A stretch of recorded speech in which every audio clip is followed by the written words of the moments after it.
उनमें सबसे मजबूत रहा सिख। 1984 के दंगों के दौरान सिखों को इतना बदनाम कर दिया गया कि पगड़ी वाला आतंकवादी होता है।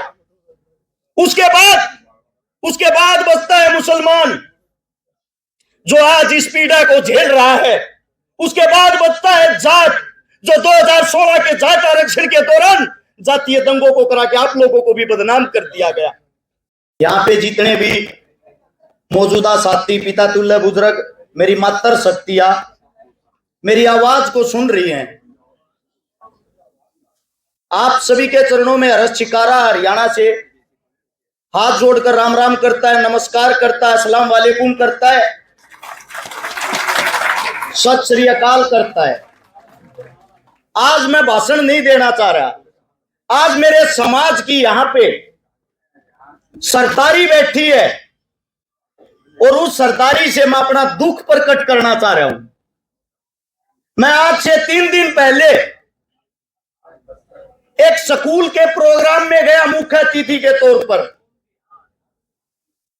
एक छोटे से 10 साल के बच्चे ने भीड़ से उठकर मेरे से बोला, अंकल जी आप वही अंकल हो ना जो मुसलमानों की मेर लेते हो।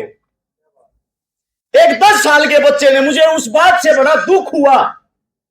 इस बच्चे को, जिसको अब तक समाज के बारे में कोई नॉलेज नहीं, कोई ज्ञान नहीं, इसको ऐसा आइटम बम कौन बना रहा है? ये शिक्षा इसको कौन दे रहा है? आप यहां आते हो, आप अपनी बातें रखते हो। आज मैं भी कुछ बात रखना चाहता हूं, हो सकता है दोबारा से बातें ना रख पाऊं, क्योंकि सरकार बड़ी क्रूर है, हमारे को तोड़ने का काम करती है।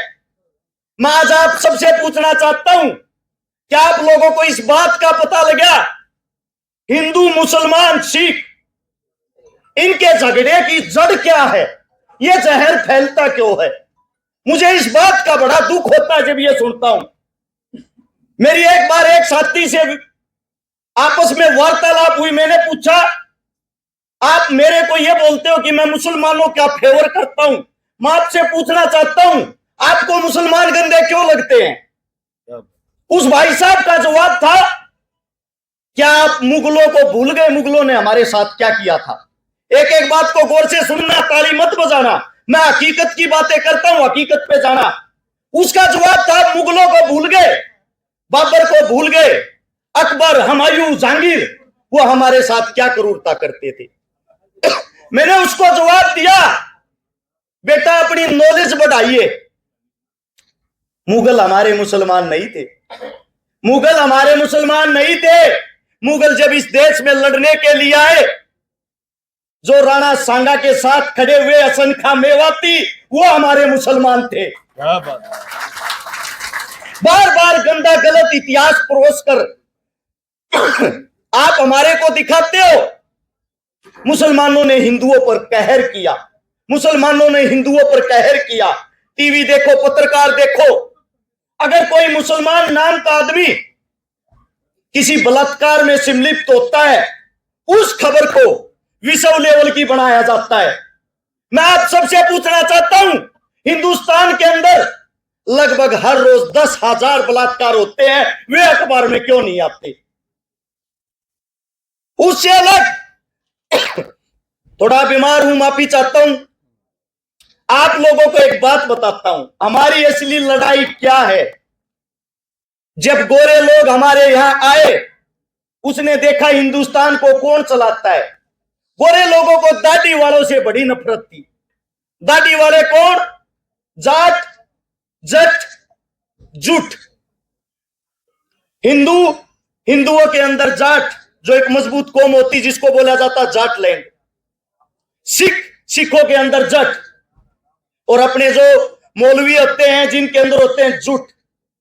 अरे चेक करो, आप एक ही मां के बेटे हो। अपना ब्लड पहचानो, अपना रक्त पहचानो। जब अंग्रेजों को पता लगा ये हर लड़ाई में एक साथ इकट्ठे होकर लड़ते हैं, सिर्फ यही वो बुलंद आवाज, इनको तोड़ा कैसे जाए। आप लोगों को तोड़ने के लिए प्रायोजित दंगा कराया गया 1947 में, हिंदू पाकिस्तान का नाम देकर। जो आप लोग इस हिंदुस्तान की मिट्टी के लिए 47 से पहले एक होकर लड़े थे। आप लोगों के बीच में ऐसे आइटम बम अंग्रेजों ने तैयार कर दिए, एक दूसरे के खून के प्यासे हो गए, एक दूसरे की बहन बेटी की इज्जत लूटने लग गए। लाखों लोगों की ट्रेन यहां से भरकर मुसलमानों की पाकिस्तान जाती है खून से लथपथ। पाकिस्तान से हिंदुओं की ट्रेन भर के यहां आती है हिंदुस्तान में। उनको लड़वाने वाला कौन था, मरवाने वाला कौन था, मिटवाने वाला कौन था? कोई हिंदू मुसलमान नहीं, ये हिंदुस्तान की गंदी सियासत और राजनीति। आप लोगों को तोड़ा गया। जो हमारा पंजाब मजबूत था, हिंदुस्तान पे जो राज करता था, उसका उस बदले में 60% हिस्सा पाकिस्तान में चला गया। आप लोग 40% रह गए। भाई को भाई से अलग कर दिया गया। अलग करने के बाद उन्होंने देखा आज भी ये इस मुल्क को चलाने की हिम्मत रखते, इनको और तोड़ो। पंजाब को तोड़ के उसके अंदर से हिमाचल निकाल दिया, उसके अंदर से हरियाणा निकाल दिया, फिर भी आप लोग मजबूती के साथ दिखाई दिए। उनमें सबसे मजबूत रहा सिख। 1984 के दंगों के दौरान सिखों को इतना बदनाम कर दिया गया कि पगड़ी वाला आतंकवादी होता है। उसके बाद बचता है मुसलमान, जो आज इस पीड़ा को झेल रहा है। उसके बाद बचता है जाट, जो 2016 के जाट आरक्षण के दौरान जातीय दंगों को करा के आप लोगों को भी बदनाम कर दिया गया। हमारे हरियाणा का सीएम कौन है? उसके नाम को जानते हो आप? खट्टर। कहां से आते हैं खट्टर? कहां के थे? पाकिस्तान में रहने वाले, जो प्यार से हमने अपने हिंदुस्तान के मुल्क में रखे, पाकिस्तान से हिंदुस्तान में हमने बसाया। और आज जब हम आंदोलन करते हैं, वो हमारे को पाकिस्तानी कहते हैं, जो हमारे सीएम खुद वहां के थे। इस देश का दुर्भाग्य है। मैं बार बार एक बात कहता हूं, नरेंद्र मोदी साहब, जो खुद एक तेली जाति से संबंध रखते हैं, तेली जाति किसके अधीन आती है, किसके अंदर आती है? और आप इस देश को आपस में हिंदू मुसलमान करवा के लड़वाते हो। जिस धरती पर आज आप बैठे हो, जहां पे इस दिल्ली के अंदर जब ये पगड़ियां, ये टोपियां और ये दाढ़ी वाले एक थे, ये दिल्ली हमारी दुल्हन होती थी। आज बड़ा दुख है, दिल्ली को कौन चला रहे? जो दिल्ली के दरबारों में झाड़ू पोछा करते थे, उनके लोग कहां चले गए? वो असली मालिक।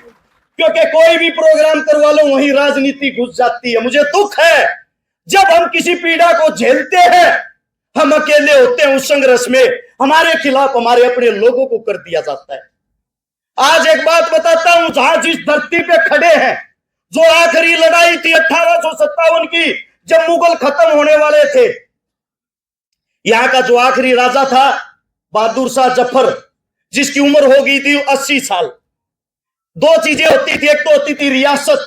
रियासत का राजा दूसरे राजा के साथ लड़ता था, चाहे वो हिंदू हो, मुसलमान हो, जाट हो, राजपूत हो, अपने क्षेत्र को बढ़ाने के लिए। रियासत से अलग होता था देहात। बात करता हूं देहात की। देहात ने कभी किसी की गुलामी नहीं की। आप वही देहाती लोग हो जिसने किसी की गुलामी नहीं की। सबसे बड़ी फौज आप लोगों की होती थी। जेड़ी फुरसे गंडासे से अच्छी अच्छी सल्तनत कांपती थी। जब बहादुर शाह जफर को अंग्रेज कैद करने के लिए आए, वही राजा जिससे हिंदुस्तान हिलता था, वही मुगल पूत भागकर दिल्ली के जिस पृथ्वी पे, जिस कोने पे आप बैठे हो, यही गांव था छोटा सा, जिसका नाम था मालचा। मालचा गांव की शरण में आता है। उस वक्त भी हमारी 360 खाप होती थी, 360 खाप के प्रधान के पास, और यह कहता है मेरी जान बचा लो, मैंने जो कुछ किया उसको भूल जाओ, आज हम सब हिंदुस्तानी है कि हिंदुस्तान के लिए लड़ो। यह बात सुनकर आप लोग, वो वर्द हो, वो बुजुर्ग, आप लोगों का इतना बड़ा दिल है। उस दुश्मन को आप लोगों ने सफेद पगड़ी बांध दी, सफेद कपड़े पहना दिए, और बहादुर शाह को बीच में खड़ा करके 360 खाप ने ऐलान किया, यह हिंदुस्तान का राजा है। अगर अंग्रेजों ने इसकी पगड़ी को छुआ, सब कुछ काट के रख देंगे, नरक बना देंगे तुम्हारे जीवन को। अंग्रेजों सुन लेना। अंग्रेजों को इस बात का पता लगा, अंग्रेज भी कांप गए, देहात से वो भी कांपते थे। आप लोग आजाद होने से पहले भी आजाद थे, गुलाम आप नहीं थे। अंग्रेज भी ऐसे ही कुर्सियों पर बैठते थे जैसे आज बीजेपी और कांग्रेस बैठती है। इतने ही गुलाम थे जितने आज हो। पहले कम थे, आज ज्यादा हो रहे हो। आज इस वक्त ज्यादा हो रहे हो। जब बहादुर शाह जफर गया, जाने के बाद अंग्रेजों को पता लगा, उनसे मिलके आया है, उसकी जान बकस दी आप लोगों के डर के कारण। मैं आप लोगों से इतना ही कहना चाहता हूं, जिस दिन आप लोग मजबूत हो गए, अपने बच्चों को पहचान लिया, अपने बच्चों को मजबूत कर दिया, आप लोगों को हराने वाला कोई नहीं है। आप लोगों की मानसिकता गुलाम हो गई है, मानसिकता। एक प्रजापति ने, कुमार ने 5 गधे बांध रखे, छठे गधे को बांधा नहीं, उसके पास रस्सी नहीं थी, उसके ऊपर से ऐसे हाथ घुमाकर खूंटे की तरफ कर दिया। सुबह जब गधों को खोलता है, चारों गधे खोलते ही भाग लेते हैं।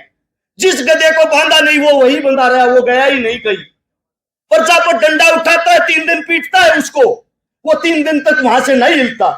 चौथे दिन प्रजापति के दिमाग में एक बात याद आई कि आपने इसके ऊपर से वैसे हाथ फिराया था। जब उसके ऊपर से वैसे ही हाथ फिराया, गधे ने सोचा तेरी भी रस्सी खुल गई, गधा तुरंत दौड़ लिया। वही गुलामी की जंजीरें आपके पैरों में है। सन 1700 में जब अंग्रेजों ने पहली बार आपके राजा को हराया, हिंदू, मुसलमान, सिख सब खड़े खड़े, लाखों आदमियों की भीड़, जब वे विजयी जुलूस निकाल रहे थे, अंग्रेज आप लोगों को देख रहे थे। अंग्रेज आपके बीच से जुलूस निकालते हैं, वहां लाखों हिंदुस्तानी उस जुलूस को देखते हैं, और उस जुलूस को देखकर जो हमारा राजा हार रहा था, उसकी हार पर हम तालियां बजाते हैं हिंदुस्तानी। अंग्रेज अपनी किताब में लिखता है हमारी संख्या 3000 थी, तालियां बजाने वालों की संख्या 3 लाख। एक आदमी एक पत्थर मारता, हिंदुस्तान कभी गुलाम नहीं होता। हमें दुख है इस बात का, आज भी आप लोगों के हाथ में सत्ता है, आज भी आप लोग ताकतवर हो। बाबा साहब भीमराव अंबेडकर ने तलवार की जगह आपको उंगली की आजादी दी है। इस उंगली से बड़े राजा का विनाश कर सकते हो। लेकिन बहुत बड़ा दुख, मैं यहां पीछे बैठ के देख रहा था, जब हमारा बुजुर्ग कोई यहां आके बोलता है, पब्लिक शोर शराबा करना शुरू कर देती है। अरे आप 4-5 घंटे नहीं बैठ सकते, क्या क्रांति लाओगे? अपने बड़ों का मान सम्मान नहीं कर सकते, क्या क्रांति लाओगे? सबसे पहले आप सभी को एक ही बात कहूंगा, ये जो नफरत का जहर हमारे बच्चों के अंदर फैला है, उस पर विचार विमर्श करें, कैसे रोका जाए। सोशल मीडिया पर हिंदू मुसलमान करने वालों की उम्र गारंटी देता हूं किसी एक की भी 30 साल से ऊपर नहीं है। 15 साल से 30 साल के बच्चे, क्योंकि उन्होंने किताबों को पढ़ा है, टीवियों को देखा है, उन्होंने जमीन पर संघर्ष करके धरातल को नहीं पढ़ा, उन्होंने अपने बुजुर्गों को नहीं पढ़ा। मेरे से एक मौलवी साहब कह रहे थे अभी प्रोग्राम में नौर में, हर्ष बेटा कितना पढ़ा है? मैंने मौलवी साहब को कहा, मौलवी साहब पढ़ा हुआ तो नहीं हूं, पर कढ़ा हुआ हूं। हर रोज अपने बुजुर्गों से नई नई बातें सीखता हूं, अपने बुजुर्गों से सुनता हूं, और वही आप लोगों के बीच में बताता हूं। मैं इस पंचायत के अंदर हाथ जोड़ के अपने जो आखिरी शब्द है वो यही कहता हूं, जो भी माइक पर बोले, बुजुर्गों का मान सम्मान रखे, इनके कद का मान सम्मान रखे। आप इनका मान सम्मान नहीं करोगे तो कौन करेगा? चाहे वो कितनी भी देर बोले, उसकी बात को समझने की कोशिश करें। दूसरी बात, कोई न कोई ऐसी बात ऐसा फैसला जरूर ले। चुनाव नजदीक है, दोबारा से यही बनेंगे, आप लोगों को गुलाम बना दिया जाएगा। अब आते टाइम भी मेरे पास कॉल आई थी सरकार के किसी नुमाइंदे की, बेटा रस कारण नू मेवात में जो तने रोल लिया है ना, उसका तने बहुत जल्दी गिफ्ट मिलेगा। मैं बोला जी क्या गिफ्ट दोगे? मैंने बोला जल्दी तेरे पे बलात्कार का मुकदमा दर्ज होगा। मैंने कहा मैं अपनी पत्नी से अलग हर औरत को बहन कह के बोलता हूं। बोला फिर क्या हुआ? वो हमारा काम है, बलात्कारी तो लवाना है, सरकार हमारी, आदमी हमारे, हम अपने आप लवा देंगे। मैंने कहा मैं कल मरता आज मर जाऊं, मेरे शरीर के अंदर जब तक रक्त की आखिरी बूंद रहेगी, मैं भाईचारे की एकता की बात करता रहूंगा, जो मर्जी कर लो। आप सभी ने इतने प्यार से मेरी बातें सुनी, आप सभी ने इतना प्यार प्रेम किया, इतनी कम उम्र में इतनी बड़ी स्टेज पर बोलने का मौका दिया। आप सभी के शीश झुका के मैं नमन करता हूं। नमस्कार और जय हिंद। बहुत बहुत शुक्रिया हर्ष भाई, बड़ा हर्ष हो रहा है।